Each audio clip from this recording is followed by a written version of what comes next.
Адамдар өзгөргөндө алам өзгөрүп атпай тура. 30 жылда айтканда эл жаңы дейт. 50 жылда эл жаңы, 100 жылда жер жаңы деп адам баласы турбайт экен да турабы. Бир адам өмүр бою ак сөөк болбойт экен да. Ак сөөктүн баласы манчыркап жалаң казы карта жеп жүрүп алкаш болуп калат экен. Бир рабочийдин баласы көчөдө субханалла ар нерсени кылып тактай кагып жүрүп акырында алым болуп калат экен. Не дейсиңер буга? Ушундай экен. Ошо сен жер мындай 5 кол тең эмес деп айтат турабы? 5 кол тең эмес. Адам баласы сол өзгөрөт экен.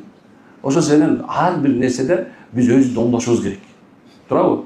Алымдар айтат, эгерде силер бир адамды ушактап аткан, жамандап атканын көрсөңөр дейт, андан безе качкыла дейт.